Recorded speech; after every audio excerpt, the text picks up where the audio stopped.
네, 정가 소식은 최병묵 전 월간조선 편집장, 신주호 연세대 개건교수, 윤경호 매일경제 논설위원, 그리고 김성환 시사평론가와 함께합니다. 안녕하십니까? 안녕하세요. 김무성 전 대표가 탄핵 당시에 손에 쥐고 있던 메모가 심상치 않다 했는데 드디어 오늘 신당 창당을 하겠다고 입장을 밝혔습니다. 친박계에 대해서는 정치적인 노예다라고 말을 드디어 했는데요. 한번 먼저 들어보시고 나서 이야기 이어가도록 하겠습니다. 가짜 보수에게 보수의 미래를 맡길 수 없다고 생각을 합니다. 그들은 박근혜 대통령의 정치적 파트너가 아니라 정치적 노예들이라고 생각을 합니다. 박근혜 대통령에 대한 일체의 건전한 비판도 배신이라는 딱지를 붙여서 금기시하는 그들의 노예 근성이 결과적으로 박근혜 대통령도 죽이고 우리 새누리당도 죽였습니다. 드디어 새누리당에서는 친박과 비박이 따로따로 짐을 싸게 되나요? 어쨌든 건강한 보수 재건을 하겠다, 가짜 보수 몰아내겠다고 하는데 어떻게 들리셨습니까? 예, 두 가지 저는 읽었어요. 그러니까 김무성 전 대표의 얘기에 의하면 일단 보수가 아직도 우리 사회에 이 지금 돌아가는 형국에서 뭔가 목소리를 아직도 낼 것이다. 네. 이런 거 하나고 또 하나는 박근혜 대통령에게 이번에 보수에서조차도 분명히 질타를 했고 그다음에 등을 돌렸다는 이 점을 바닥에 깔고 하는 얘기 같아요. 네. 다시 말하면 친박 세력들은 보수에게조차 지탄을 받은 박근혜 대통령의 뭐 정치적인 노예라고 표현하는 저 대목인 것 같은데요. 박근혜 대통령의 몰락을 어찌 보면 방조했고 어찌 보면 옆에서 더 부추긴 책임이 있지 않느냐 지금 이 얘기를 한 셈인데 어찌됐든 뭐 잠시 후에 저희들이 다루겠습니다만 당을 떠나는 건 더군다나 여당의 생리를 가진 정치 집단에서 당을 떠나는 건 정말 추운 광야에 가는 셈일 텐데 김무성 대표는 먼저 깃발을 들었으니까 얼마나 많은 의원들이 따라갈지 한번 봐야 될 것 같습니다. 제가 18대 국회의원 시절에요. 네. 그 친박 의원한테 들은 얘기인데 박근혜 대통령과 이 일반 국회의원들의 관계 설정 네. 상당히 의원들이 거기에 대해 고민이 많습니다. 근데 이렇게 아주 간단한 말로 정리를 했거든요. 아씨와 머슴이라고 생각하면 된다. 그러니까 박근혜 대통령은 당시 박근혜 대표님은 아씨고 네. 우리는 머슴이다. 그러니까 신분이 다른 거죠. 신분이 다른 건데 근데 헌법보다 의리가 더 중요하고 근데 박근혜 대통령께서 헌법과 법률을 위반했다 해서 이번에 탄핵 당한 건데 이제 친박들은 그 헌법보다도 헌법 위반 여부보다도 박근혜라는 사람은 어떻게 그렇게 공격할 수가 있느냐. 이게 배신의 정치다. 그러니까 헌법보다도 더 위에 있는 그러니까 과연 저는 이 친박 국회의원들이 과연 대한민국이라고 하는 민주공화국의 시민이 맞는지 그거부터 좀 얘기하고 싶고 그렇다면은 친박이 과연 보수인가? 보수는 무엇보다도 헌법 가치에 충실한 게 보수라고 우리가 일반적인 의미로 얘기했을 때 이분들이 얘기하는 그 의리 무슨 보수에 대한 충성심 이런 거는 봉건 왕조 시대나 필요했던 건 덕목이지 이런 민주공화국의 그 시민으로 살 일은 아니다. 그렇다면은 이 김무성 대표의 오늘 같은 얘기도 어찌 보면 다소 늦은 감도 있다 이렇게 볼 수도 있는 것 같습니다. 많이들 따라가실까요? 저는 네. 사실은 박근혜 대통령이 1998년에 보궐선거를 통해서 정치권으로 들어왔잖아요. 네. 그래서 들어왔을 때는 사실 존재감이 좀 미미했어요. 그리고서 이제 주로 2002년, 2003년 그리고 2004년에 이제 그 한나라당 대표가 되면서 본격적으로 자신의 그 정치적 꿈을 키우기 시작했는데 네. 제가 사실 개인적으로 좀 가끔 이렇게 만났던 적은 2002년과 2003년이에요. 네. 그 시절에 만나보면 그 시절에 박근혜 대통령은 그때 이른바 공주라고 생각이 별로 안 들었을 때예요. 왜냐하면 이제 정치권에 처음 들어와서 사실은 그 악수도 이렇게 잘 하고 네. 그다음에 대화도 잘 하고 어느 정도 소통도 되고 했는데 제가 사실은 그 이후에 이제 그 당에서는 조금 떨어져 있다가 2010년에 제가 한번 다시 또 만난 적이 있어요. 네. 딱 만나서 가보니까 2002년, 2003년의 이 박근혜와 네. 2010년의 이 박근혜는 완전히 다른 사람이더라고요. 보니까 2010년의 이 박근혜 대통령은 이미 공주가 돼 있어요. 네. 그러면 무슨 얘기냐면 그 한 7, 8년 동안에 박근혜 대통령 주변에 있던 친박들이 결국은 그렇게 만들었다고 저는 생각해요. 원래부터 그런 것이 아니고. 왜냐하면 제가 2002년, 2003년을 봤을 때는 안 그랬거든요. 네. 그런데 2010년에 보니까 완전히 장벽이 하나 있고 이미 성층권에 올라가 있더라고요. 그런 걸 보면 그 주변 사람들의 박근혜 대통령 본인의 책임이 물론 가장 크지만 그 주변 사람들이 박근혜 대통령을 어떻게 모셨는가, 바로 그 참모들이 어떻게 대했는가 하는 점이 사실은 박근혜 대통령의 저런 어떤 권위주의적 성향, 이 부분을 훨씬 더 부추겼다. 그런 점에서 보면 친박의 책임, 친박이 지금 그 부분을 비박하고 나누려고 아무리 노력을 해도 국민들은 이미 친박의 책임을 응징하려고 하고 있다. 저는 이렇게 생각을 합니다. 친박 쪽에서는 오늘 비박 의원들에 대해서 폐륜이다, 인륜을 저버린 것이라고 하던데 그러면 박근혜 대통령이 어머니가 되는 건가요? 근데 뭐 이제 그 서로 간에 공격을 하다 보니까 별의별 비유가 다 나오는데요. 네. 그러니까 저는 이제 김무성 대표의 어떤 발언보다는 이 행위 자체에 좀 더 방점을 두고 한번 생각을 해봤는데요. 네. 비박계에서 지금 친박계와 관련해서 친박계가 지금 자리를 버티고 있으면서 비박계 보고 나가라는 행위에 대해서 어떤 비난을 하고 있는지는 아마 국민들이 다 알고 계실 것 같아요.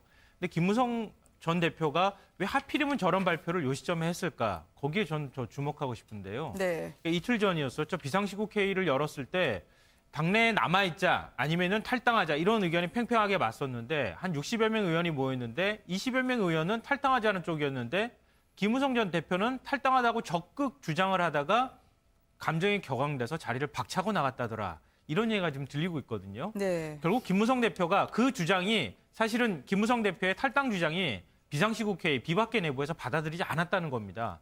그러니까 김무성 대표의 입지가 점점 축소되고 있다는 거예요. 반대로 보면.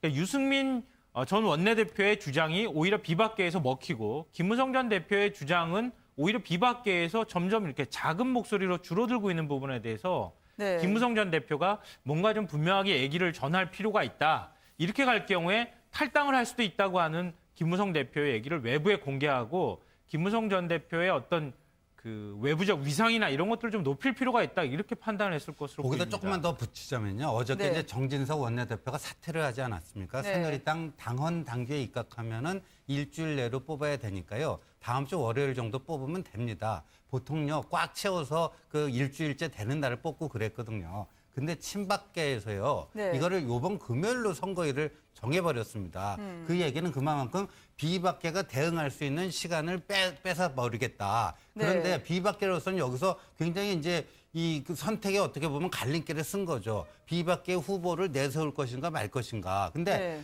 예를 들어서 비박계가 후보를 내세우는데 거기서 떨어져 버린다. 그리고 나서 탈당한다. 이건 모양새가 굉장히 안 좋거든요. 그러니까 김무성 대표도 오늘 내일 탈당할 것도 아닌데 오늘 저렇게 기자회견을 통해서 말이에요. 탈당 의사를 밝히고 나온 게 비박계가 그렇게 그 원내대표 선거에 도전했다가 모양새가 망가지는 모습들 이런 거를 사전에 선제적으로 좀 차단하려고 하는 그런 포석이 아닌가 보여집니다. 설마 이번에는 30시간은 아니시겠지요?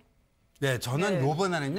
요번에도 유턴하고 그러면요. 사실상 그 정치인 김무성의 정치 생명은 사실상 이걸로 끝난다고 보여지거든요. 그래서 네. 이게 뭐 외길에 섰다. 이게 막다른 골목으로 김무성 대표는 이미 접어든 거다. 저는 그렇게 봅니다. 그래, 근데 그런 결기는 좋은데 사실은 탈당 얘기를 너무 일찍 꺼냈어요. 저 탈당이라는 거는 세력을 모으고 그다음에 탈당의 명분이 생겨야 됩니다. 네. 그다음에 탈당할 때 기본적으로 생기는 게 뭐죠? 대선 후보예요. 지금 대선 후보 새누리당에서 누가 있습니까? 없지 않습니까? 사실상 없고 기껏 지금 기다린다고 하는 게 반기문 유엔 사무총장 정도인데, 자, 김무성 전 대표가 지금 반기문 유엔 사무총장하고 뭔가 얘기가 되고 있나요? 별로 안 되고 있다는 거거든요. 네. 그렇게 보면 자, 준비도 안 돼 있는데 지금 탈당 카드를 먼저 불쑥 꺼내서 이걸 어찌 하겠다는 건지 계획이 없어요. 그렇다고 지금 탈당을 확 결행해버리기도 어려울 거예요. 지금 세력 규합이 안 됐으니까. 그런 걸 보면 김무성 전 대표의 전략, 이것이 뭔지 좀 궁금하고, 자, 그럼 거기에 대해서 유승민 그 전 원내대표는 또 사실 지금 그럴 계제도 아니다. 탈당할 의사가 없다고 선을 그었어요. 자, 선을 그었으면 본인은 그럼 어떻게 하겠다는 거냐? 왜 그러냐면 지금 친박하고 유승민 전 대표야말로 서로 나가라고 지금 그러고 있는 상황 아니겠습니까?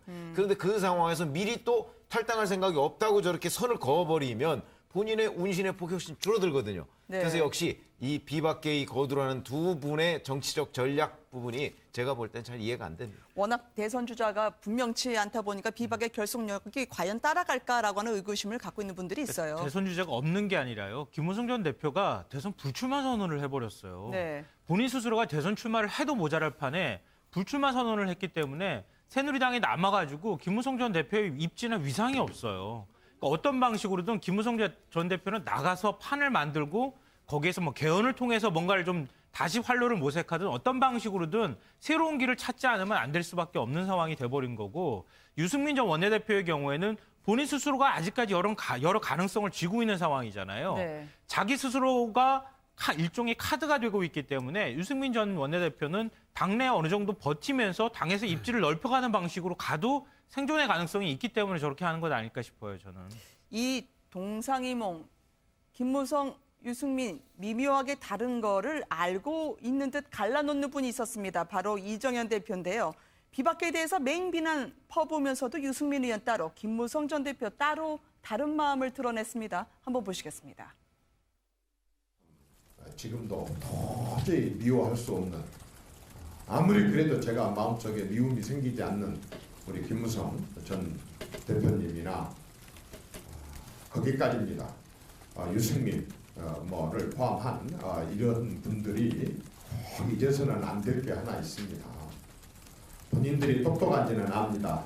본인들이 정말 탯줄 잘 묻어서 좋은 곳에 태어나서 정말 그렇게 참 사선도 하고 이렇게 많이 하고 있는 것은 좋습니다만은 탯줄 잘 묻어 사선하신 유승민 의원 알겠지만 어쨌든 김무성 전 대표에 대해서도 이정현 대표의 말이 뉘앙스가 묘합니다. 근데 저거는 그렇게 따지면요. 이제 네. 단순한 출신 배경만 갖고 따지면은 유승민 의원도 아버지 유소 의원이 재선하시고 판사 출신이고 좋은 집안 출신인데 네. 김무성 전 대표도 그거 못지 않거든요. 그렇죠. 아버지께서 뭐 주일 대사도 지내고 국회의원도 하시고 말이에요. 경성방적이라고 하는 대기업의 회장도 하시고 말이에요. 그 유승민 의원 집안 못지 않은데 왜 굳이 저렇게 얘기했을 것인가? 그거는 이정현 개인의 인간적 관계가 김무성 전 대표하고는 굉장히 끈적끈적한 그런 때가 묻어 있는 거고 네. 특히나 이제 2007년 그 이명박 후보와의 치열한 경선이 끝나고 나서 저는 사적인 자리에서 그 얘기를 들은 적이 있었는데 그때 이제 그 캠프의 좌정 역할을 했던 김무성 전 대표가 보여준 어떤 그런 모습, 인간적 네. 모습에 상당히 그 이정현 대표는 거기에 대한 그 뭐라 할까 그런 거를 가지고 있어요. 그러니까 그런 이제 사적인 관계가 또 저렇게 좀 나타나는 게 아닌가 보여지네요. 그러니까 지금 저 화면에도 나오는 것처럼 네. 2014년도에 730 재보선에서 순천 곡성에서 이정현 대표가 그러니까 당시 의원이죠. 당선이 돼서 돌아왔잖아요. 네. 저 어부밥 그 퍼포먼스 했다 그래서 굉장히 많은 사람들한테 화제가 됐는데요. 방금 전에 때가 묻었다고 말씀하시는 것처럼 자꾸 살을 부대껴 가면서 사실 좀 정이 드는 관계라고 볼 수 있어요. 그리고 김무성 전 대표의 경우에는 30시간의 법칙이 얘기가 될 정도로 내질렀다가 꼭 굴종하듯이 이렇게 고개를 숙였다가 이걸 반복했지만 완전히 배신을 했다고 하기에는 조금 애매한 네. 관계를 유지했는데 유승민 전 원내대표의 경우에는 배신의 아이콘이 됐잖아요. 네. 그러니까 영린을 건드린 사람. 그러니까 이정현 대표하고 박근혜 대통령은 일심동체라고 할 수 있는데 박 대통령이 영린을 건드린 배신자라고 하기 때문에 용서가 안 되겠죠. 그런 차이가 저는 있을 것 같아요. 이 정치적으로 성장해온 과정을 보면 네. 이회창 총재 시절부터 박근혜 대표 시절까지 그 시절까지 유승민 전 원내대표와 이정현 현재의 대표는 그 일종의 그 기자들이 보면 이제 약간의 체급이 달랐어요. 네. 유승민 전 원내대표가 훨씬 이회창 후보하고도 가까웠고 네. 그다음에 박근혜 대표하고도 가까웠고 그 당시에 이미 그 지역구에서 탄탄하게 그 자기 선수를 쌓아가는 그런 반면에 이정현 대표야말로 그때는 약간 좀 그보다는 그 체급이 떨어지는 곳에 계속 있었거든요. 네. 그런 점에서 아마 유승민 전 원내대표한테 이정현 대표가 상당히 그 계보 내에서 서름을 좀 받았을 겁니다. 아마 그 서름을 받은 결과가 지금 저렇게 평가로 나오는 거죠. 친박은 지금 유승민, 김무성 의원 출당 작업을 본격화하고 있습니다. 예, 이정현 대표의 코멘트나 또는 어제 오늘 벌어지는 일련의 네. 상황, 정진석 원내대표의 돌연 사퇴 선언, 그리고 오늘 김무성의 기자회견, 사실상 탈당 선언 이런 게 이제 어찌됐든 새누리당 내에 이제 본격적으로 터져 나온 분열이잖아요. 근데 저는 박근혜 대통령에 대한 탄핵을 어찌됐든 국민 78%가 찬성을 했고 국회에서도 소추안이 가결이 됐는데 그 다음에는 정치권 내에 이제 어마어마한 소용돌이와 싸움이 벌어질 거다 이렇게 생각을 했는데 한쪽에서 보면 황교안 지금 권한대행이 일을 시작한 다음에 황교안 권한대행에게 어느 정도의 업무를 부여할 거냐 네. 또 어느 정도까지 백업을 해줄 거냐에 대해서 고민을 하다가 야당에서 지금 여야정 협의체라는 걸 만들자라고 제안을 했지 않습니까? 네. 그 협의체에 대해서 3당 원내대표가 합의하고 27분 만에 정진석 원내대표가 어저께 사퇴 선언을 했다는 거 아니에요? 네. 자, 이렇게 되면 이제 여당은 사실상 대통령 탄핵 이후에 여당의 개념이 사라졌는데 이제 여당이 사라진 상황이나 마찬가지인 거고 새누리당의 분열과 파열음은 이제 더 심해질 거고 그런 점에서 보면 사실 어찌됐든 우리가 헌법 테두리를 지키자는 차원에서 황교안 국무총리에게 대통령 권한대행을 시켰고 그리고 인사부터 시작해서 여러 가지 네. 역할에 대한 권한을 부여해 주자라고 했는데 이걸 지금 국회가 제대로 백업을 못하는 상황이잖아요. 집권당이 사라졌다. 집권당이 사라져버렸고 여당이 사라져버렸고 그러면 야당과 정부 간의 협의체만으로 그러면 끌고 가는 걸 국민들이 그러면 그걸 바랄까 용인을 해줄까 이런 점에서 보면 새누리당의 이 파열음이 짧으면 짧을수록 좋겠지만 현실은 그러지 못하겠죠. 워낙 새누리당에서 친박이 부지런하게 서로 강철 대오를 형성을 하고 있습니다. 방금 전에 새누리당 친박계 의원들이요. 일명 혁신과 통합 보수연합이라는 걸 출범을 시켰습니다. 참 간판이 근사하던데요. 대선 출마 어제 선언하신 분이죠. 이인재 전 최고위원을 공동대표로 내세웠고요.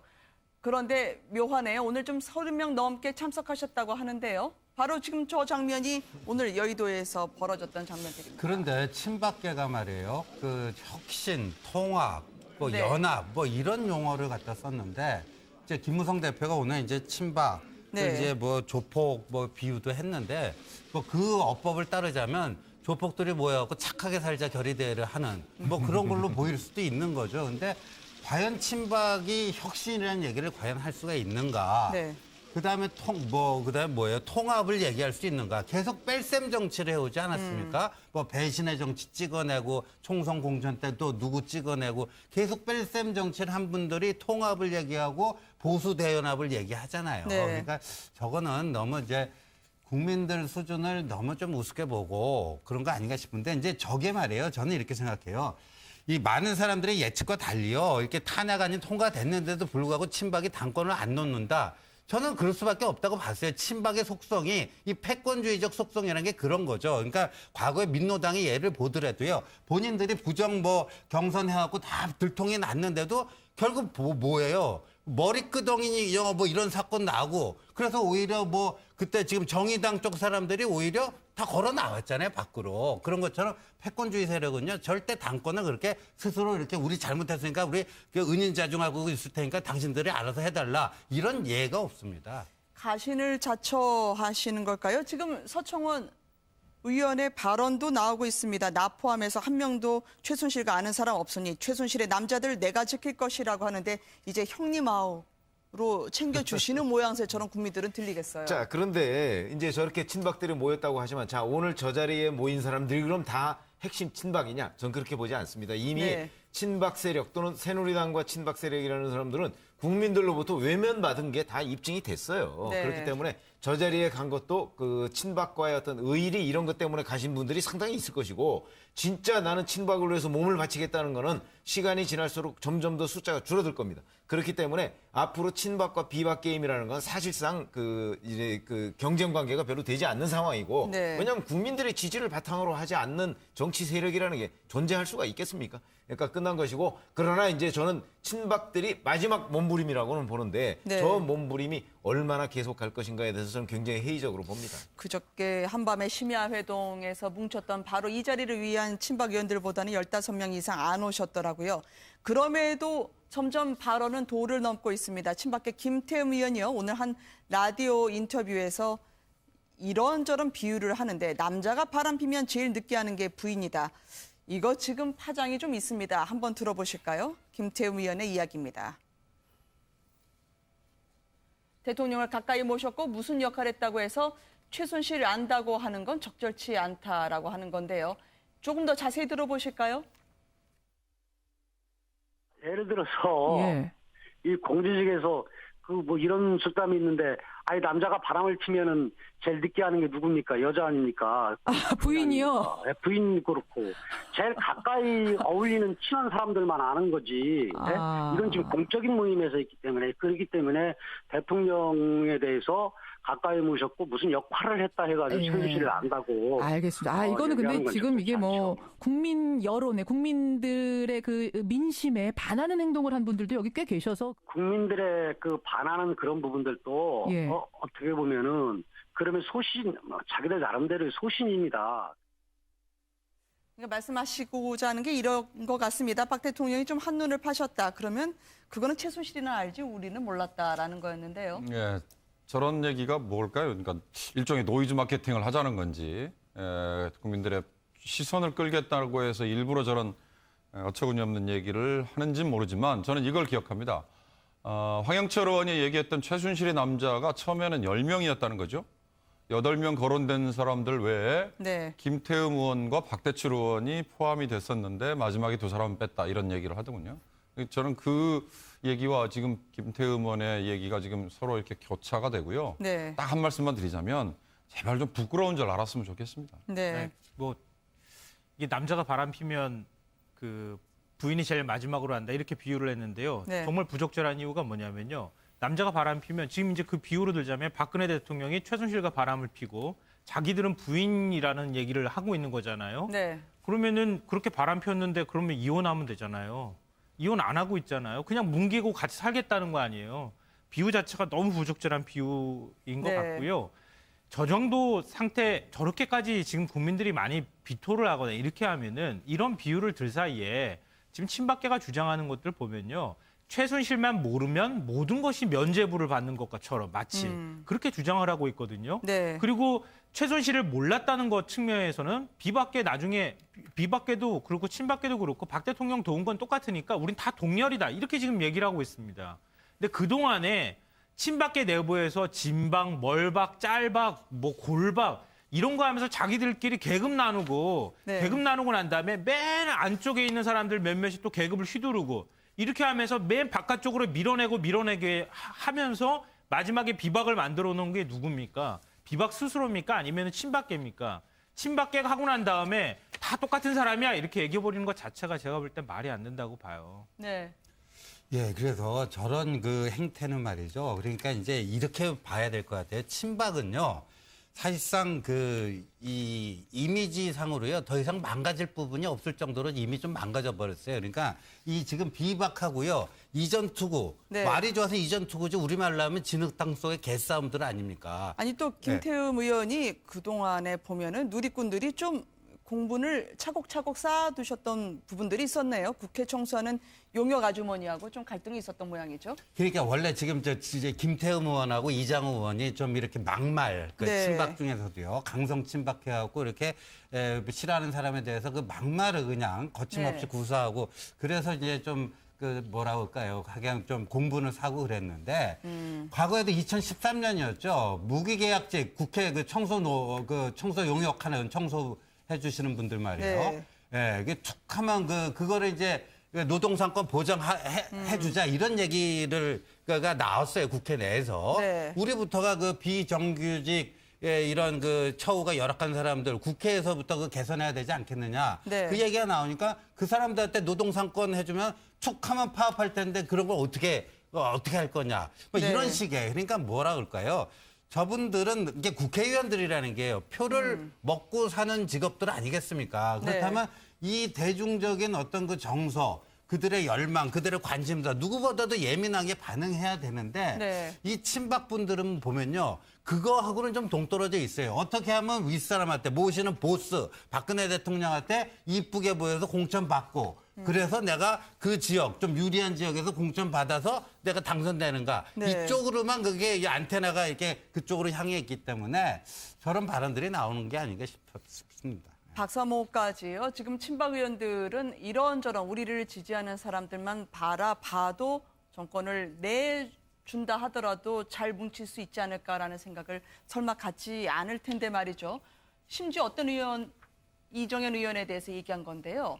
단식을 지금까지 계속했다면 그래도 탄핵은 막지 않았을 거 아니냐라는 이야기까지 언급을 해주고 있더라고요. 아니, 글쎄, 저건 네. 도대체 이게 우리가 논리적으로 얘기하거나 아니면 정치적으로 무슨 파장, 영향 뭐 이런 거를 네. 분석하거나 하는 거하고는 전혀 상관없는 얘기고 네. 그냥 자기네들이 자 이정현 의원이 문제를 좀 더 키워서 사실은 뭔가를 다른 이슈를 좀 막아줬으면 네. 그렇다면 이제 최순실 게이트가 여기까지 오지도 않은 것 아니냐 뭐 이런 식의 얘기인데 야당 지도부 암살하자라는 것까지 올라왔어요. 아니, 그러니까 뭐 그런 걸 네. 비롯해서 뭐 얼마 전에 어떤 사람이 뭐 무슨 할복단을 모집한다고 네. 또 SNS에 올려놔서 문제가 되지 않았습니까? 그러니까 그런 것들은 사실은 지금 현재 이 문제의 해법은 되지 않고 그리고 이 문제를 여기까지 키워온 게 사실은 이정현 대표 아니었습니까? 그 명분이 안 서는 일을 계속해서 했기 때문에 그것들이 왜 그러냐면 네. 자, 이 최순실 게이트와 관련해서 최순실 씨 이 문제 의혹의 당사자들을 국회 국정감사 때 세우자고 했을 때 그걸 반대하던 사람들 아니었습니까?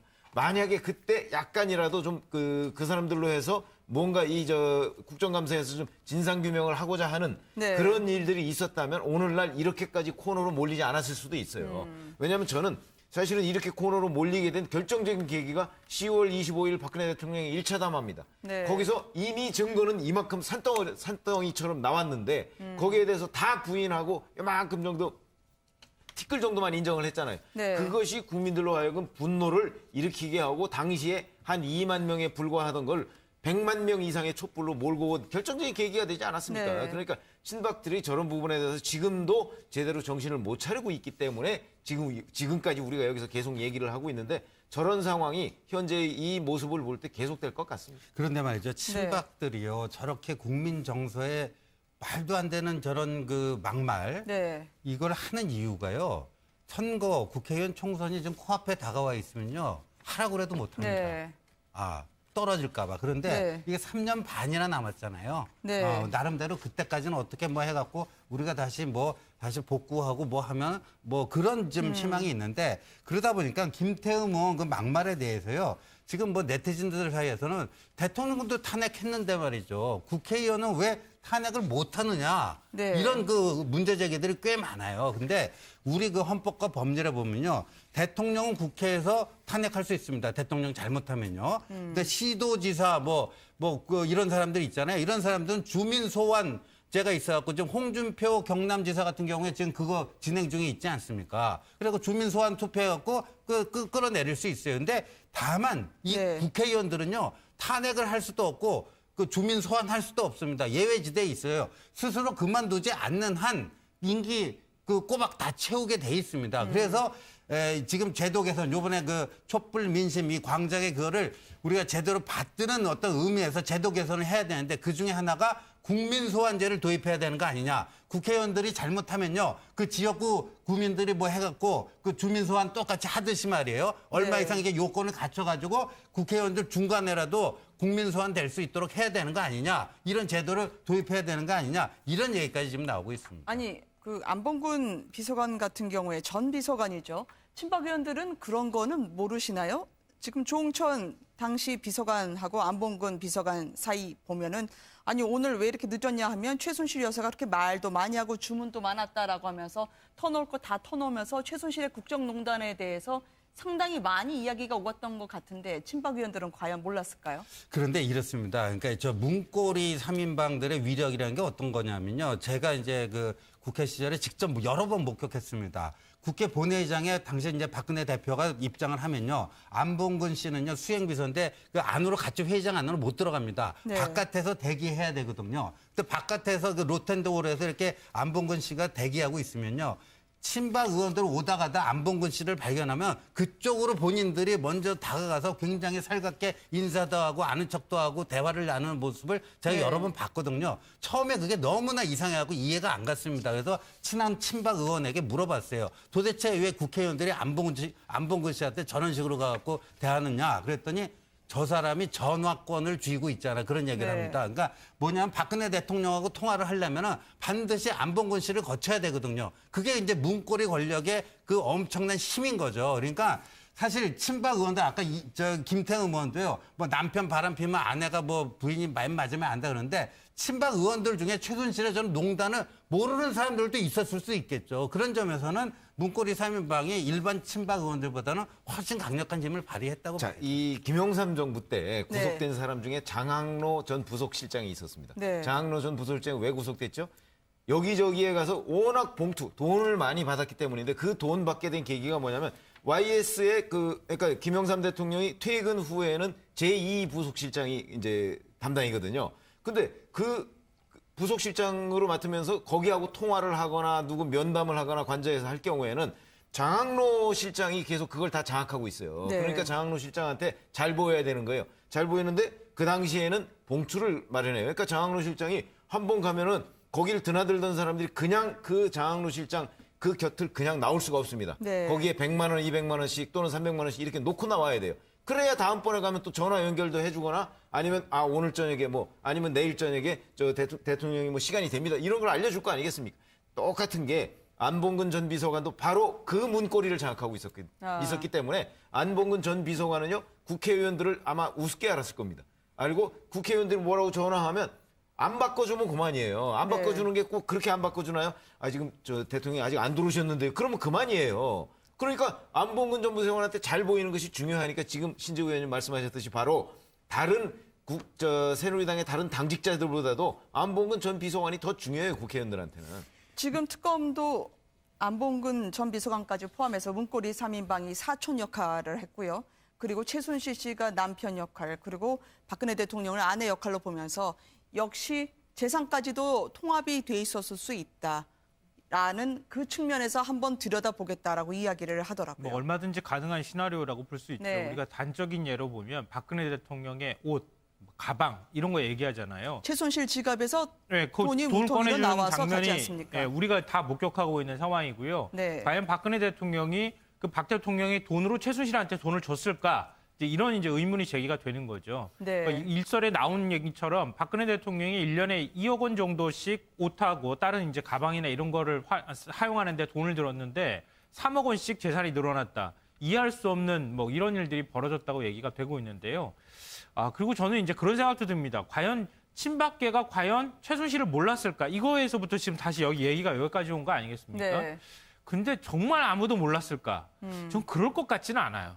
그러니까 왜냐하면 2007년 한나라당 대선 경선 때도 최순실 이름이 거론이 되고 그랬기 때문에 박 대통령이 뭔가 박 대통령한테 얘기가 들어갔다가 달라져서 나오는 모습들, 전효옥 씨도 얘기하는 것처럼 굉장히 이상했다고 얘기하는 그 의문들은 계속 가지고 있었을 거라고 보고 네. 사람들 사이에서 혹시 최순실이 만든 건 아닐까라고 하는 얘기 정도, 의심 정도는 하지 않았을까요? 만약에 그 정도도 안 하고 안봉근한테 이렇게 전화 문고리 잡고 있다고 해가지고 그냥 그거 가지고 인사만 하고 그랬을 것 같지는 않아요, 제가 볼 때. 정도원 새누리당 전 예. 보면은요, 한 라디오 프로그램에서 박 대통령, 최순실 두 사람의 재무가 통합된 정도가 아니라 최태민 일가에게 전 재산을 맡긴 재정적인 의뢰 관계다라고까지 이야기를 하더라고요. 글쎄요, 이제 최태민이 박정희 대통령 시절부터 쌓았던 여러 가지 부나 위세 이런 것들 하루아침에 다 사라지지는 않았을 테니까 박근혜 대통령이 18년간 은닉 생활을 했을 때 사실상 최태민 쪽에서 박근혜 대통령의 재산을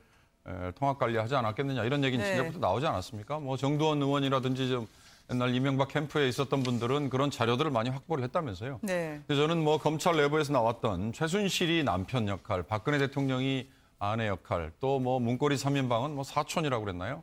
정말 부끄러운 얘기인 게 이번에 국회에서 탄핵 소추를 했을 때 헌법 위반 5가지 사항 중에 박근혜 대통령에게 적시했던 게 국민 주권주의를 위배했다. 그리고 의회 민주주의를 위배했다. 그리고 직업공무원법을 위배했다는 3가지를 적시하지 않았습니까?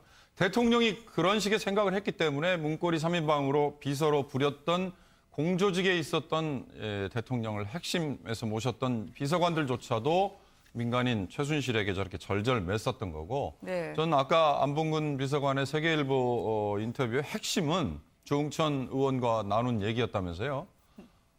저조차도 최순실에 대해서 그렇게 자주 알았고 제가 최순실에 대해서 의원들에게 그렇게 많이 얘기를 했는데 어떻게 많은 친박 의원들이 다 모른다고 하느냐라는 그 대목이 아닐까 싶습니다. 네.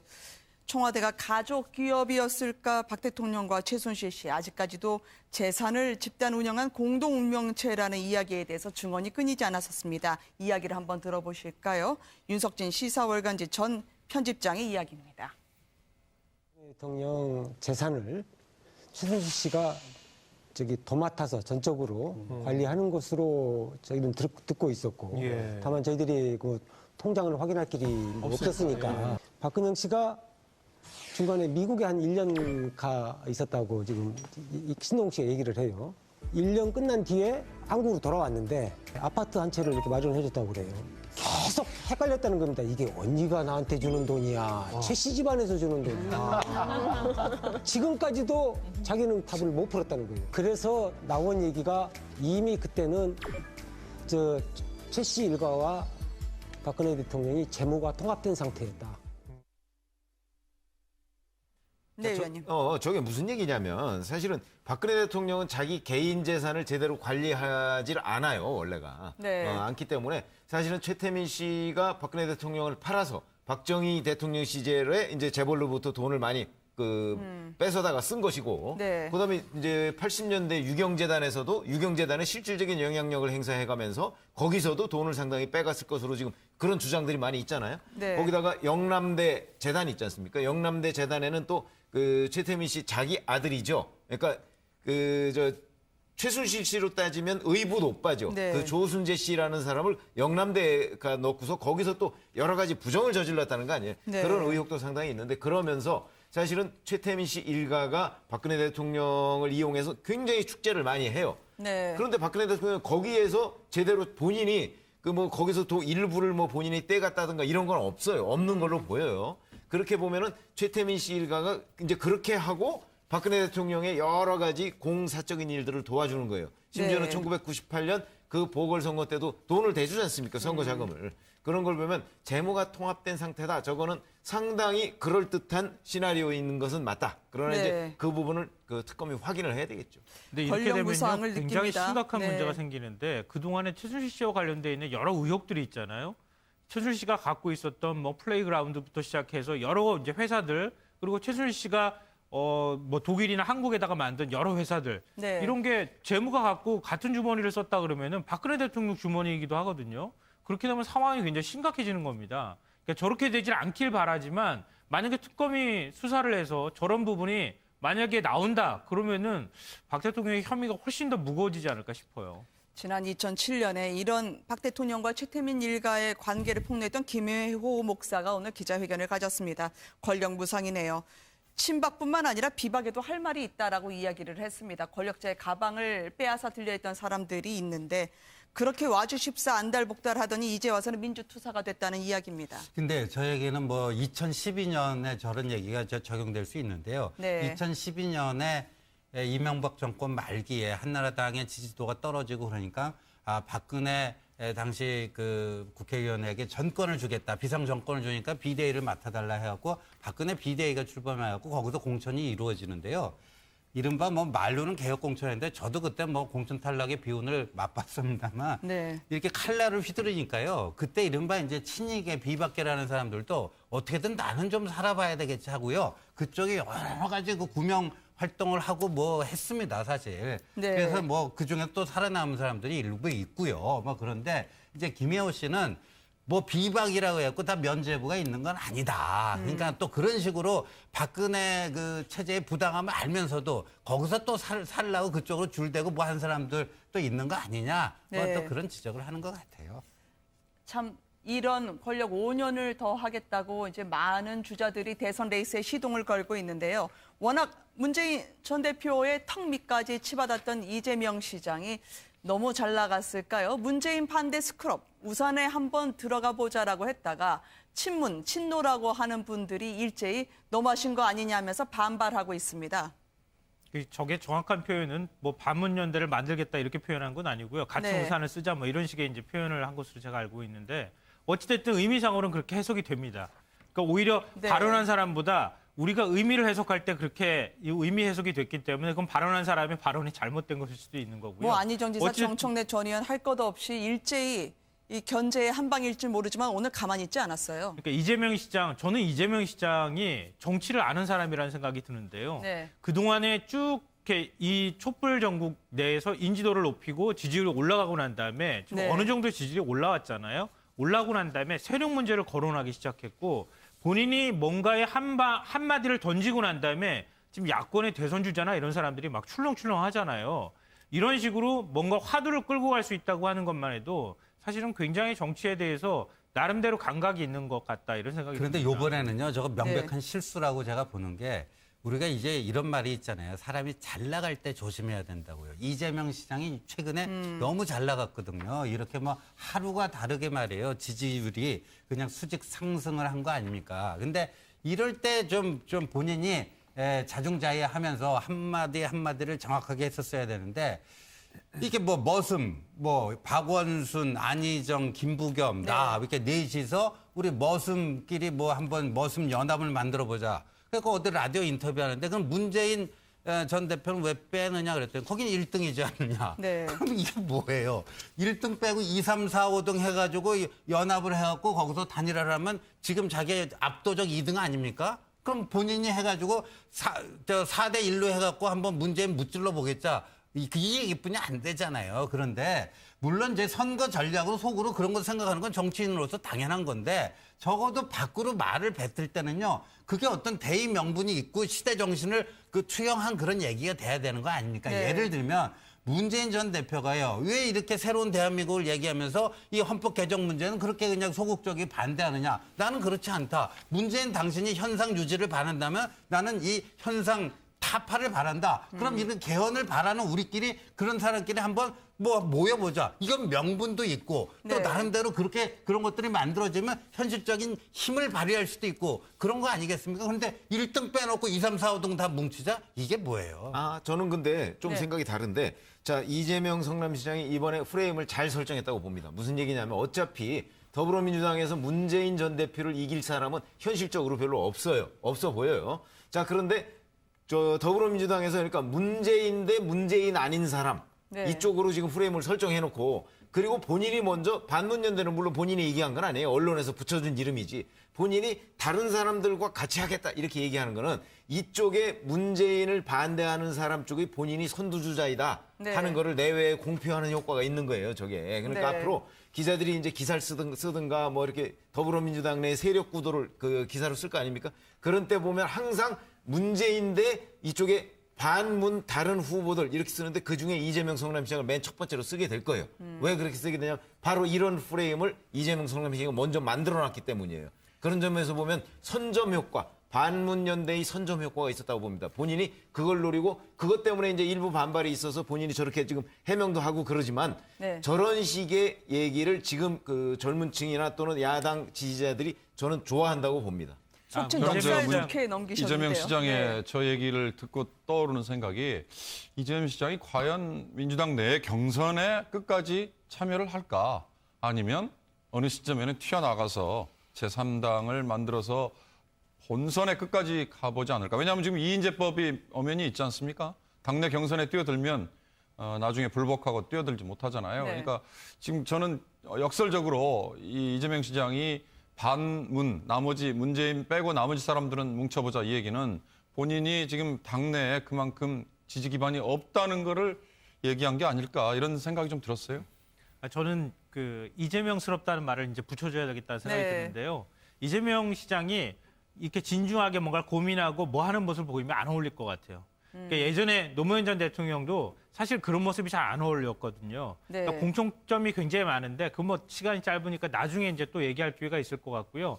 이재명 시장은 저렇게 치고 나가는 스타일이 오히려 더 많은 사람들한테 더 관심을 불러일으킬 것 같아요. 제가 볼 때는. 네. 근데 저는 좀 다르게 판단하는 게 이재명 시장이 최근에 이제 급상승한 게 촛불 민심을 그야말로 제대로 그 어떤 정치인보다도 제대로 반영해서 시원한 목소리로 전해줬다 하는데 벌써부터 저렇게 이제 주판을 튕기고 하는 모습을 보면요.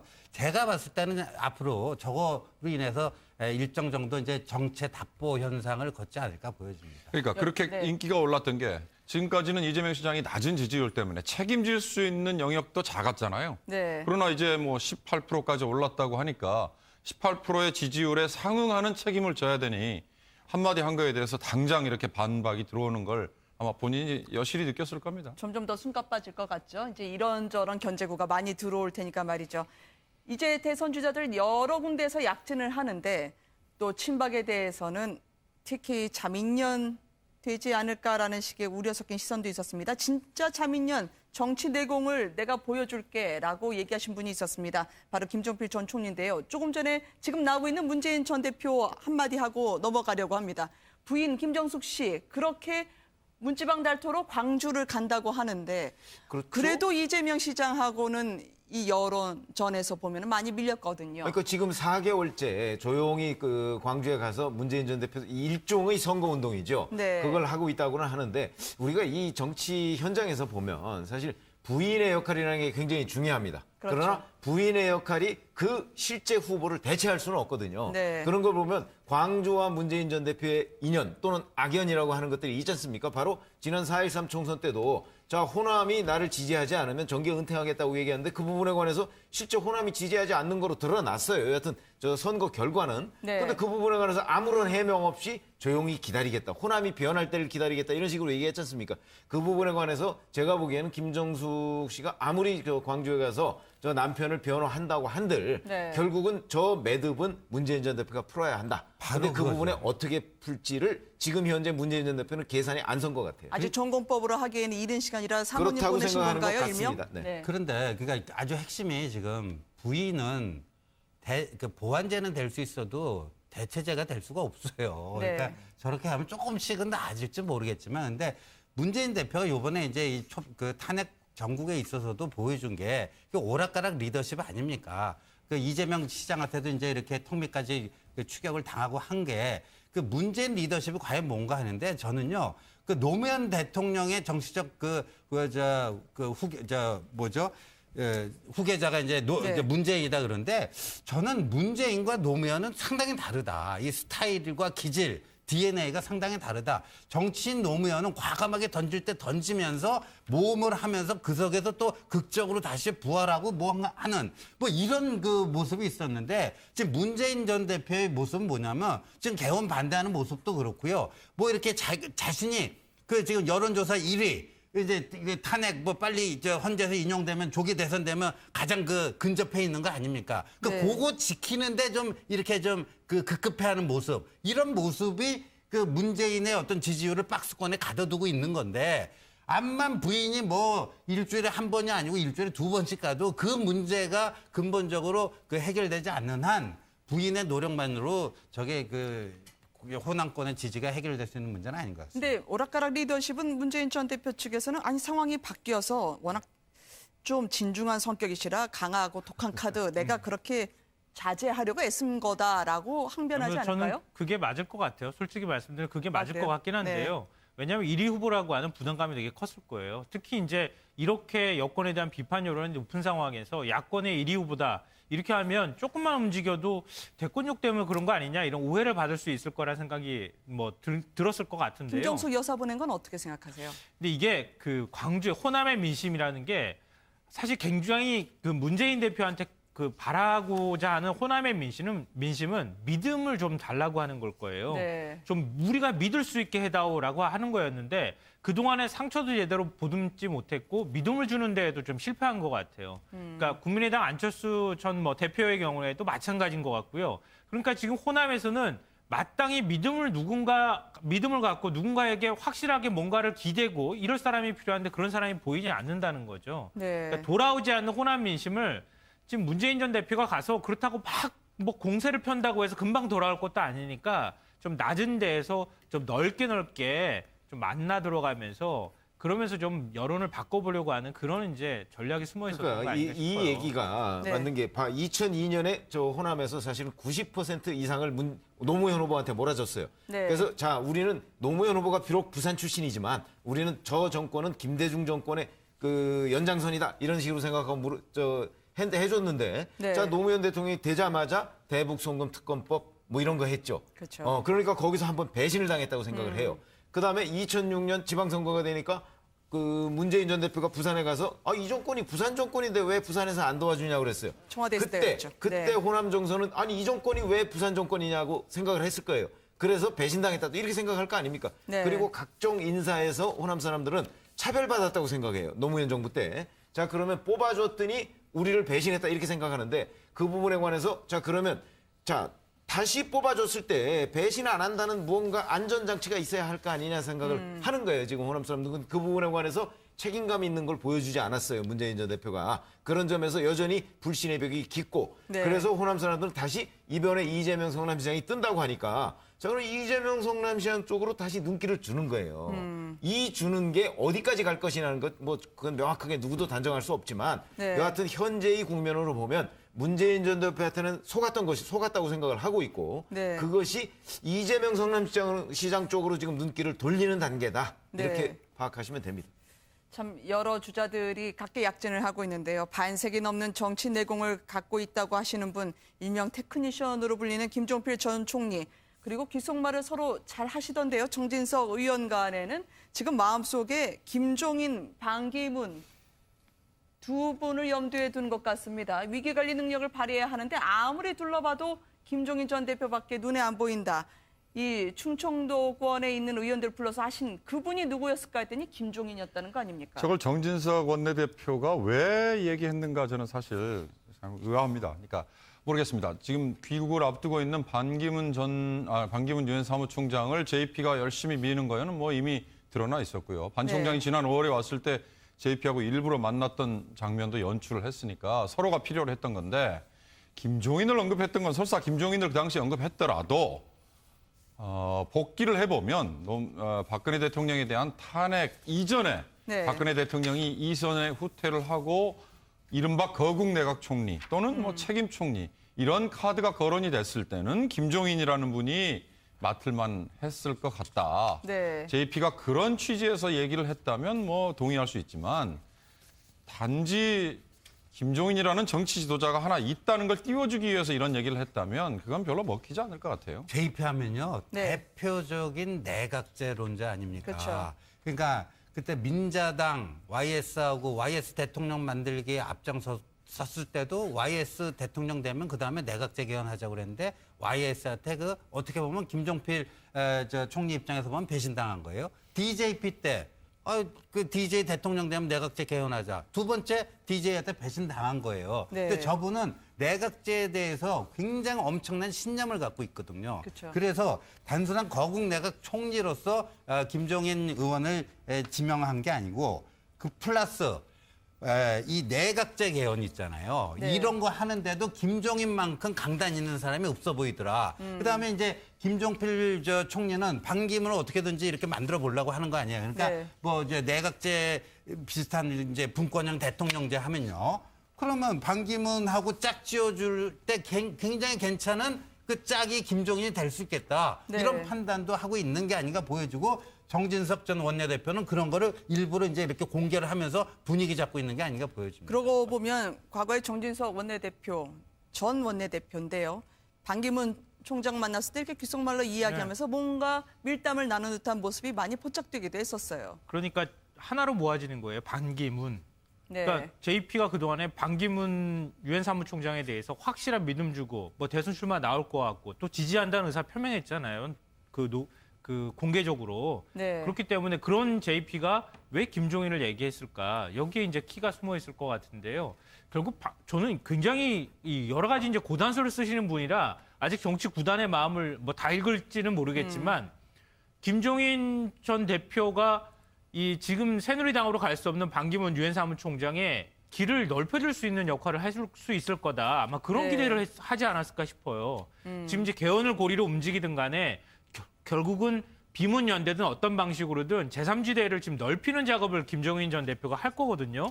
근데 그런 면에서 반기문 유엔 사무총장이 올 경우에 김종인하고 만나면 좋겠다. 뭐 네. 이런 식의 어떤 메시지를 준 거 아닌가. 그래서 굉장히 의미심장하게 저는 봤습니다. 근데 이제 JP라는 분이 정치적으로 포석을 할 때 어느 네. 한 줄로만 포석하지 않습니다. 이렇게 네. 항상 두 줄로 포석을 하거든요. 네. 그런 거 보면 김종인 전 대표를 얘기했던 것은 JP는 반기문 사무총장이 국내에 들어왔을 때 새누리당하고 그다음에 제3지대하고 두 자리를 다 보고 있었던 거예요. 그래서 김종인 전 대표하고도 저런 식으로 관계를 맺어주려고 노력을 하고 JP뿐만 아니고 제가 알기로는 주변에서 반기문과 김종인을 연결시키려는 시도가 여기 말고서도 여러 군데에서 있는 것으로 알고 있습니다. 그러니까 그 부분이 결실을 맺을 수도 있죠. 왜 그러면 더군다나 새누리당으로 지금 가기가 상당히 어려워진 형편이잖아요. 그러니까 저쪽 제3지대에서 김종인과 반기문을 만나게 하려는 그런 시도가 JP뿐만 아니고 다른 정치 세력도 있다. 이걸 아셔야 될 겁니다. 혹시나 저 넓은 공간에서 반기문 이제는 전 총장이 되실 텐데요. 총장이 역할을 한다면 새누리당, 국민의당이 합당하면서 또 한 번 기회를 보고 싶어 하지 않을까라고 이야기하신 분이 있습니다. 노영민 전 의원, 친노, 친문으로도 분류됐던 분인데요. 이 한마디 하고 박지원 원내대표 국무총리 하려고 욕심부리고 있다가 하다가 속칭 독박을 다 쓰셨어요. 박지원 의원이 지금 카드 기계로 측장사하다가 공천도 못 받은 사람이라고 직격탄을 날리던데요. 예, 그랬었죠. 저 노영민 전 의원요.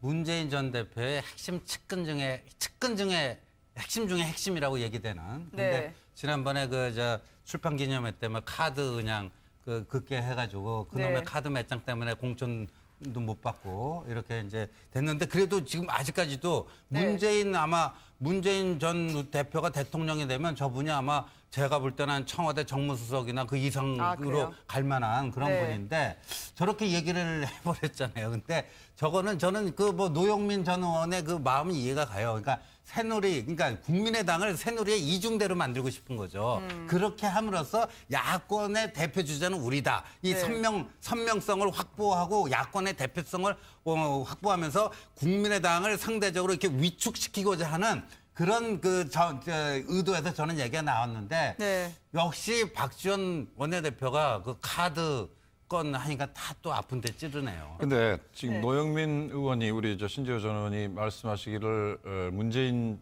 대표의 측근 중에 측근이라고 그랬잖아요. 지금도 그런 역할을 한다면 저는 노영민 의원의 저 얘기가 주목할 만한 대상이라고 봅니다. 그러나 지금 제가 찾아보니까 충북 청주에서 3일날 열렸던 무슨 정책 세미나에서 한 얘기예요. 개인이 한 얘기인데 저거야말로 전형적인 노이즈 마케팅 아닙니까? 그러니까 탄핵이 가결된 이후에 이제 정치권이 4분 오열이 될 것이다. 그리고 흔히 말하는 자기네 이해관계를 찾아서 열심히 싸움질을 할 것이다라고 얘기했는데 그 싸움질을 지금 부추기는 전형적인 얘기지 않습니까?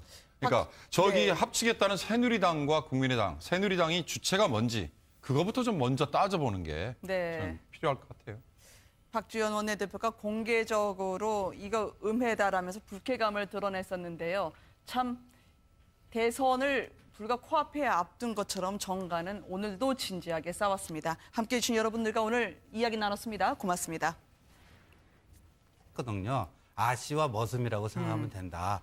그러니까 박근혜 대통령은 당시 박근혜 대표님은 아씨고 우리는 머슴이다. 그러니까 신분이 다른 거죠. 신분이 다른 건데, 근데 헌법보다 의리가 더 중요하고, 근데 박근혜 대통령께서 헌법과 법률을 위반했다 해서 이번에 탄핵 당한 건데, 이제 친박들은 그 헌법보다도 헌법 위반 여부보다도 박근혜라는 사람은 어떻게 그렇게 공격할 수가 있느냐? 이게 배신의 정치다. 그러니까 헌법보다도 더 위에 있는. 그러니까 과연 저는 이 친박 국회의원들이 과연 대한민국이라고 하는 민주공화국의 시민이 맞는지 그거부터 좀 얘기하고 싶고, 그렇다면은 친박이 과연 보수인가? 보수는 무엇보다도 헌법 가치에 충실한 게 보수라고 우리가 일반적인 의미로 얘기했을 때 이분들이 얘기하는 그 의리, 무슨 보수에 대한 충성심 이런 거는 봉건 왕조 시대나 필요했던 건 덕목이지 이런 민주공화국의 그 시민으로 살 일은 아니다. 그렇다면은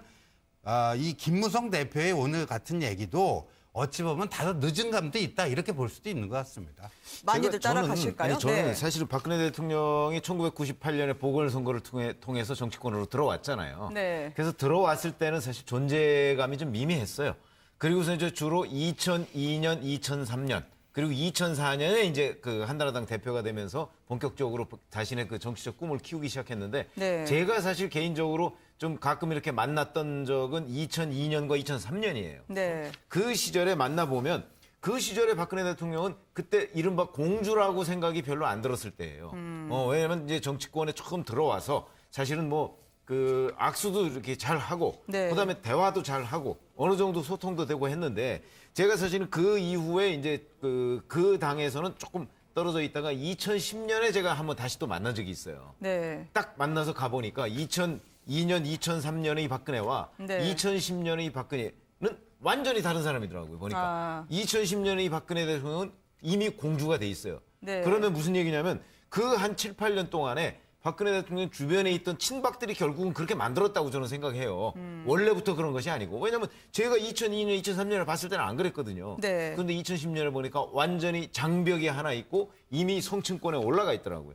그런 걸 보면 그 주변 사람들의 박근혜 대통령 본인의 책임이 물론 가장 크지만 그 주변 사람들이 박근혜 대통령을 어떻게 모셨는가. 바로 네, 정가 소식은 최병묵 전 월간조선 편집장, 신주호 연세대 개건교수, 윤경호 매일경제 논설위원, 그리고 김성환 시사평론가와 함께합니다. 안녕하십니까? 안녕하세요. 김무성 전 대표가 탄핵 당시에 손에 쥐고 있던 메모가 심상치 않다 했는데 드디어 오늘 신당 창당을 하겠다고 입장을 밝혔습니다. 친박계에 대해서는 정치적인 노예다라고 말을 드디어 했는데요. 한번 먼저 들어보시고 나서 이야기 이어가도록 하겠습니다. 가짜 보수에게 보수의 미래를 맡길 수 없다고 생각을 합니다. 그들은 박근혜 대통령의 정치적 파트너가 아니라 정치적 노예들이라고 생각을 합니다. 박근혜 대통령에 대한 일체의 건전한 비판도 배신이라는 딱지를 붙여서 금기시하는 그들의 노예 근성이 결과적으로 박근혜 대통령도 죽이고 우리 새누리당도 죽였습니다. 드디어 새누리당에서는 친박과 비박이 따로따로 짐을 싸게 되나요? 어쨌든 건강한 보수 재건을 하겠다, 가짜 보수 몰아내겠다고 하는데 어떻게 들리셨습니까? 예, 두 가지 저는 읽었어요. 그러니까 김무성 전 대표의 얘기에 의하면 일단 보수가 아직도 우리 사회에 이 지금 돌아가는 형국에서 뭔가 목소리를 아직도 낼 것이다. 네. 이런 거 하나고 또 하나는 박근혜 대통령에게 이번에 보수에서조차도 분명히 질타를 했고 그다음에 등을 돌렸다는 이 점을 바닥에 깔고 하는 얘기 같아요. 네. 다시 말하면 친박 세력들은 보수에게조차 지탄을 받은 박근혜 대통령의 정치적인 노예라고 표현하는 저 대목인 것 같은데요. 박근혜 대통령의 몰락을 어찌 보면 방조했고 어찌 보면 옆에서 더 부추긴 책임이 있지 않느냐 지금 이 얘기를 한 셈인데 어찌됐든 잠시 후에 저희들이 다루겠습니다만 당을 떠나는 건 더군다나 여당의 생리를 가진 정치 집단에서 당을 떠나는 건 정말 추운 광야에 가는 셈일 텐데 김무성 대표는 먼저 깃발을 들었으니까 얼마나 많은 의원들이 따라갈지 한번 봐야 될 것 같습니다. 제가 18대 국회의원 시절에요. 네. 그 친박 의원한테 들은 얘기인데 박근혜 대통령과 이 일반 국회의원들의 관계 설정 네. 상당히 의원들이 거기에 대해 고민이 많습니다. 근데 이렇게 아주 간단한 말로 정리를 대표는 당내에 어느 정도 버티면서 당에서 입지를 넓혀가는 방식으로 가도 생존의 가능성이 있기 때문에 저렇게 하는 것 아닐까 싶어요, 저는. 이 동상이몽, 김무성, 유승민 미묘하게 다른 거를 알고 있는 듯 갈라놓는 분이 있었습니다. 바로 이정현 대표인데요.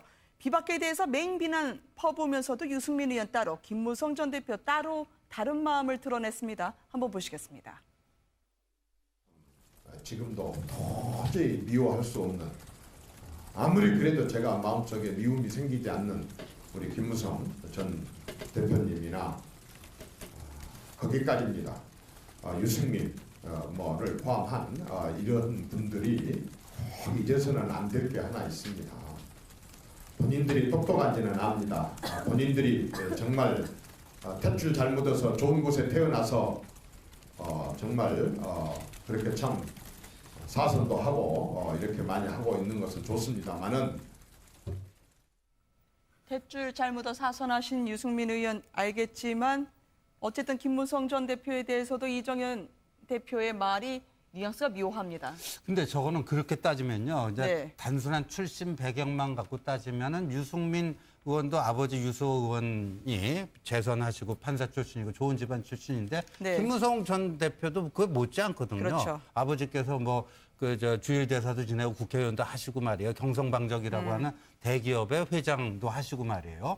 그 유승민 의원 집안 못지 않은데 왜 굳이 저렇게 얘기했을 것인가? 그거는 이정현 개인의 인간적 관계가 김무성 전 대표하고는 굉장히 끈적끈적한 그런 때가 묻어 있는 거고 네. 특히나 이제 2007년 그 이명박 후보와의 치열한 경선이 끝나고 나서 저는 사적인 자리에서 그 얘기를 들은 적이 있었는데 그때 이제 그 캠프의 좌장 역할을 했던 김무성 전 대표가 보여준 어떤 그런 모습, 인간적 네. 모습에 상당히 그 이정현 대표는 거기에 대한 그 뭐라 할까 그런 거를 가지고 있어요. 그러니까 그런 이제 사적인 관계가 또 저렇게 좀 나타나는 게 아닌가 보여지네요. 그러니까 지금 저 화면에도 나오는 것처럼 네. 2014년도에 730 재보선에서 순천 곡성에서 이정현 대표가 그러니까 당시 의원이죠. 당선이 돼서 돌아왔잖아요. 네. 저 어부밥 그 퍼포먼스 했다 그래서 굉장히 많은 사람들한테 화제가 됐는데요.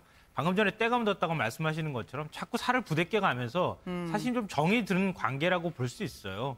그리고 김무성 전 대표의 경우에는 30시간의 법칙이 얘기가 될 정도로 내질렀다가 꼭 굴종하다. 굉장히 안 좋거든요. 그러니까 김무성 대표도 오늘 내일 탈당할 것도 아닌데 오늘 저렇게 기자회견을 통해서 말이에요. 탈당 의사를 밝히고 나온 게 비박계가 그렇게 그 원내대표 선거에 도전했다가 모양새가 망가지는 모습들 이런 거를 사전에 선제적으로 좀 차단하려고 하는 그런 네. 포석이 아닌가 보여집니다. 설마 이번에는 30시간은 아니시겠지요?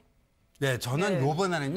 요번에도 유턴하고 그러면요. 사실상 정치인 김무성의 정치 생명은 사실상 이걸로 끝난다고 보여지거든요. 그래서 네. 이게 뭐 외길에 섰다. 이게 막다른 골목으로 김무성 대표는 이미 접어든 거다. 저는 그렇게 봅니다. 그래, 근데 그런 결기는 좋은데 사실은 탈당 얘기를 너무 일찍 꺼냈어요. 저 탈당이라는 거는 세력을 모으고 그다음에 탈당에 명분이 생겨야 됩니다. 네. 그다음에 탈당할 때 기본적으로 생기는 게 뭐죠? 대선 후보예요.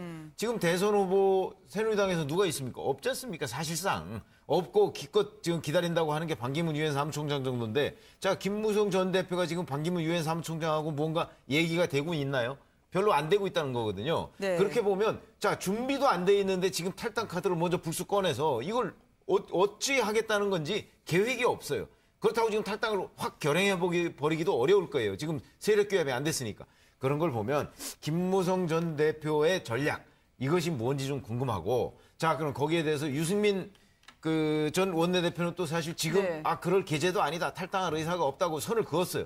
자, 선을 그었으면 본인은 그럼 어떻게 하겠다는 거냐? 왜 그러냐면 지금 친박하고 유승민 전 대표야말로 서로 나가라고 지금 그러고 있는 상황 아니겠습니까?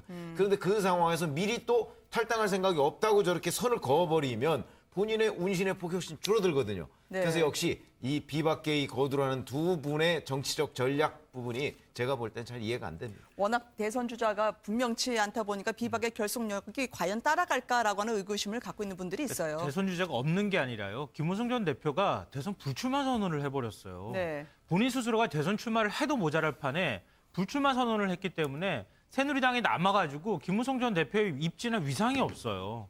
그러니까 어떤 방식으로든 김무성 전 대표는 나가서 판을 만들고 거기에서 뭐 개헌을 통해서 뭔가를 좀 다시 활로를 모색하든 어떤 방식으로든 새로운 길을 찾지 않으면 안 될 수밖에 없는 상황이 돼버린 거고 유승민 전 원내대표의 경우에는 본인 스스로가 아직까지 여러 가능성을 쥐고 있는 상황이잖아요. 네. 자기 스스로가 일종의 카드가 되고 있기 때문에 유승민 전 원내대표 그 참모들이 어떻게 대했는가 하는 점이 사실은 박근혜 대통령의 저런 어떤 권위주의적 성향 이 부분을 훨씬 더 부추겼다. 그런 점에서 보면 친박의 책임, 친박이 지금 그 부분을 비박하고 나누려고 아무리 노력을 해도 국민들은 이미 친박의 책임을 응징하려고 하고 있다. 저는 이렇게 생각을 합니다. 친박 쪽에서는 오늘 비박 의원들에 대해서 폐륜이다, 인륜을 저버린 것이라고 하던데 그러면 박근혜 대통령이 어머니가 되는 건가요? 근데 뭐 이제 서로 간에 공격을 하다 보니까 별의별 비유가 다 나오는데요. 네. 그러니까 저는 이제 김무성 대표의 어떤 발언보다는 이 행위 자체에 좀 더 방점을 두고 한번 생각을 해봤는데요. 네. 비박계에서 지금 친박계와 관련해서 친박계가 지금 자리를 버티고 있으면서 비박계 보고 나가라는 행위에 대해서 어떤 비난을 하고 있는지는 아마 국민들이 다 알고 계실 것 같아요. 근데 김무성 전 대표가 왜 하필이면 저런 발표를 요 시점에 했을까? 거기에 전 주목하고 싶은데요. 네. 이틀 전이었었죠. 비상시국 회의를 열었을 때 당내에 남아있자 아니면은 탈당하자 이런 의견이 팽팽하게 맞섰는데 한 60여 명 의원이 모였는데 20여 명 의원은 탈당하자는 쪽이었는데 김무성 전 대표는 탈당하다고 적극 주장을 하다가 감정이 격앙돼서 자리를 박차고 나갔다더라. 이런 얘기가 지금 들리고 있거든요. 네. 결국 김무성 대표가 그 주장이 사실은 김무성 대표의 탈당 주장이 비상시국회의 비박계 내부에서 받아들이지 않았다는 겁니다. 그러니까 김무성 대표의 입지가 점점 축소되고 있다는 거예요. 반대로 보면. 그러니까 유승민 전 원내대표의 주장이 오히려 비박계에서 먹히고 김무성 전 대표의 주장은 오히려 비박계에서 점점 이렇게 작은 목소리로 줄어들고 있는 부분에 대해서 네. 김무성 전 대표가 뭔가 좀 분명하게 얘기를 전할 필요가 있다. 이렇게 갈 경우에 탈당을 할 수도 있다고 하는 김무성 대표의 얘기를 외부에 공개하고 김무성 전 대표의 어떤 그 외부적 위상이나 이런 것들을 좀 높일 필요가 있다. 이렇게 판단했을 것으로 거기다 보입니다. 조금만 더 붙이자면요. 어저께 네. 이제 정진석 원내대표가 사퇴를 하지 않았습니까? 네. 새누리당 당헌 당규에 입각하면은 일주일 내로 뽑아야 되니까요. 다음 주 월요일 정도 뽑으면 됩니다. 보통요 꽉 채워서 그 일주일째 되는 날을 뽑고 그랬거든요. 근데 친박계에서요 네. 이거를 요번 금요일로 선거일을 정해버렸습니다. 그 얘기는 그만큼 비박계가 대응할 수 있는 시간을 뺏어 버리겠다. 그런데 네. 비박계로서는 여기서 굉장히 이제 이 그 선택에 어떻게 보면 갈림길을 쓴 거죠. 비박계 후보를 내세울 것인가 말 것인가. 근데 네. 예를 들어서 비박계가 후보를 내세우는데 거기서 떨어져 버린다. 그리고 나서 탈당한다. 이건 모양새가